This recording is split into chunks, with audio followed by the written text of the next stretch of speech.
नमस्कार। उत्तराखंड में हिमालय के पर्वत खिसकने से जल प्रलय, लाखों लोग हताहत, हजारों लोग हुए लापता। सेना सहित भारत सरकार की पैरामिलिट्री फोर्सेस सेवा में जुटी। सब लोग तबाह हैं उत्तराखंड में। आज से 8 साल पहले 2013 ईस्वी में इसी प्रकार के जल प्रलय केदारनाथ में आए थे। वर्तमान परिस्थिति में पूरा उत्तराखंड गंभीर पर्यावरण और प्राकृतिक संकट के आगोश में आ चुका है। चमोली जिले में हिमालय का काफी बड़ा क्षेत्र खिसक कर नीचे आ गया और वह जल प्रलय का रूप धारण कर तेजी से तूफान की तरह आगे बढ़ना शुरू हुआ। इससे पहले कि लोग इंसान बचने का रास्ता अख्तियार करते, प्रकृति ने रौद्र और विकराल रूप धारण कर लिया था। यह रूप किसी के नियंत्रण में नहीं है।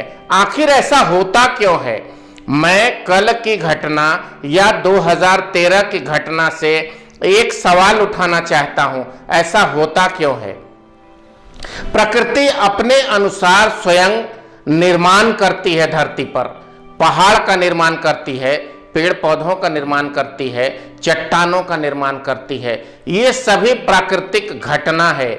वहां मनुष्य रूपी विकासवादी सोच का आदमी बड़े बड़े लोहे की मशीन लेकर पहुंचता है, पेड़ों को काटता है, विकास की बात करता है, लेकिन करता वो विकास नहीं, ठेकेदारी करता है। उसके मन में ज्यादा से ज्यादा पैसे बनाने की होड़ रहती है। सरकार भी उसके बताए राह पर सरकार के अधिकारी एक विकास की रूपरेखा तैयार करते हैं और पहाड़ों को काटना शुरू करते हैं। मैंने अपने सृष्टि रक्षा चैनल के इस कार्यक्रम में दर्जनों बार ये कहा कि मनुष्य प्रकृति का छेड़छाड़ बंद करे। पहाड़ को काट कर सड़क बनाना, जब आप उत्तराखंड को भ्रमण को जाएंगे भविष्य में, तो आप एक चीज ध्यान रखिएगा, ऋषिकेश से नीचे सभी और मैदानी इलाका है। ऋषिकेश और उससे 50 किलोमीटर बाईं तरफ पहाड़ प्रारंभ होता है, जहां से ऋषिकेश और देहरादून से पहाड़ चढ़ना लोग प्रारंभ करते हैं। पहाड़ कोई 150 किलोमीटर तक जाने के बाद देवप्रयाग से 2 रास्ते निकलते हैं। दाहिने का रास्ता विष्णुनाथ या बद्रीनाथ की ओर जाता है और बायां का रास्ता फाटा होकर सीधा केदारनाथ की ओर जाता है। पहाड़ों से ये जो बर्फ चमोली जिले से पिघले हैं, ये सभी बर्फ पानी बनकर नीचे की ओर आ रहे हैं। वैसे भी आपको ये चीज समझना होगा कि गंगा का उद्गम होता कैसे है।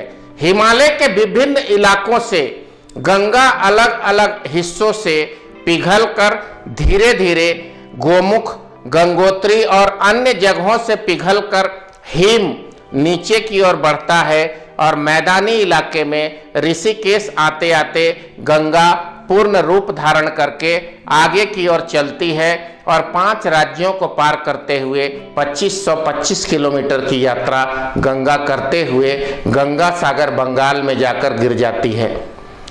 वर्तमान जो रौद्र रूप धारण हुआ है वो सिर्फ इसलिए हुआ है कि लोगों ने सड़क को बुरी तरीके से बनाने के लिए पहाड़ों को बुरी तरीके से काटा है। बेतहाशा पेड़ों की कटाई हुई है, किसी ने पर्यावरण की चिंता नहीं की है। ठेकेदार को पैसा बनाना है। नेता और मंत्री के दिमाग में यह बात बैठी हुई है कि हम चौड़ी सड़कें बनाएंगे, उस पर्यटन को विकसित करेंगे। लेकिन जरा यह भी सोचना था कि जिस पर्यावरण की गोद में हिमालय बसा है, उत्तराखंड बसा है, केदारनाथ और बद्रीनाथ के इलाकों में, क्या वास्तव में पहाड़ को काटकर इतनी बड़ी सड़कें बनाने की आवश्यकता थी क्या? दर्जनों हेलीकॉप्टर की उड़ानें उन पहाड़ों को बुरी तरीके से अपने गैस और अपने प्रदूषण से प्रभावित करती है। पहाड़ के बर्फ टुकड़े टुकड़े में उसकी गर्मी से पिघल जाते हैं। पूरी पृथ्वी में 80% ग्लेशियर या पहाड़ पिघल गया है। पर्यावरण को बर्बाद करने से, पेड़ों को काटने से, पहाड़ों को काटने से, नदियों में बांध बांधने से, ये सभी पर्यावरण के विपरीत कार्य है। एक सबसे बड़ी बात, टिहरी का बांध जो भारत के सभी बड़े बांधों में से एक है, वह टिहरी जलाशय योजना उत्तराखंड में है। कई वैज्ञानिकों ने, पर्यावरणविद और प्रकृति प्रेमियों ने टिहरी जलाशय की चिंता जताई है। आज टिहरी के बारे में जब मैं सोचता हूं तो सिहर उठता हूं।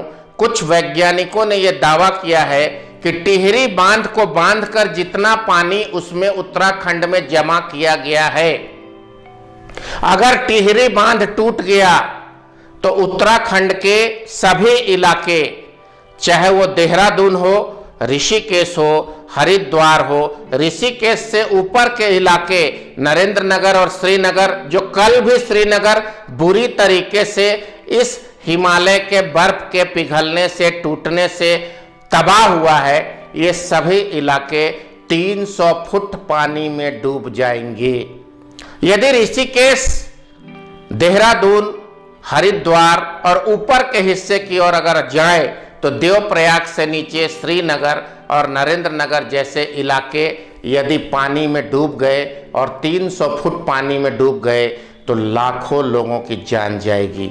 याद हो कि 2013 में 6000 से ज्यादा लोग केदारनाथ के जल प्रलय में दुनिया से विदा हो गए थे, जल में समा गए थे। अभी भी हजारों लोग लापता हैं। मैं भगवान से उनके सुरक्षित जीवन की कामना करता हूं और सरकार से जुड़े हुए ठेकेदारों से ये अपील करता हूं कि प्रकृति को छेड़छाड़ बंद करिए, पहाड़ों को काटना बंद करिए, पेड़ों को काटना बंद करिए। वैसे भी पृथ्वी धीरे धीरे गर्म हो रही है। नासा के अनुसार 3 से 4 डिग्री तापमान आने वाले 10 बरस में, जैसे ही 3 से 4 डिग्री तापमान पृथ्वी का बढ़ेगा, हिमालय के बर्फ पिघलेंगे और हिमालय के बर्फ जब पिघलेंगे तो वह सभी बर्फ गंगा, यमुना और अन्य नदियों में, ब्रह्मपुत्रा, आपको बताना उचित होगा कि हिमालय से 6 नदियां सीधी तौर पे निकलती है, 3 नदियां चीन की ओर जाती है और 3 से 4 नदियां भारत की ओर मैदानी इलाकों में उतरकर अपने अपने समागम की ओर बढ़ती है।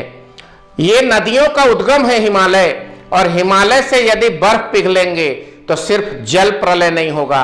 हिमालय ने बेशकीमती खनिज संपदा को तो छुपा कर रखा ही है जो दुनिया से गायब हो सकते हैं, साथ ही साथ तरह तरह के विषैले जीव जंतु और कोरोना से अधिक खतरनाक वायरस बर्फ से दबकर वहीं पे पड़े हुए हैं। अगर वो सूर्य के संपर्क में वो वायरस आए तो करोड़ गुना अधिक तेजी से वो विकसित होंगे और करोड़ों वायरस हमारे बीच आएंगे और इंसान का बचना मुश्किल में हो जाएगा।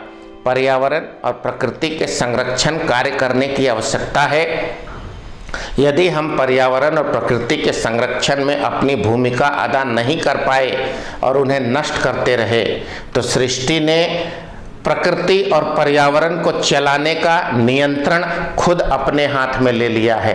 परिणाम इंसान को लाखों करोड़ों जान देकर भुगतना होगा। ये इसकी शुरुआत है।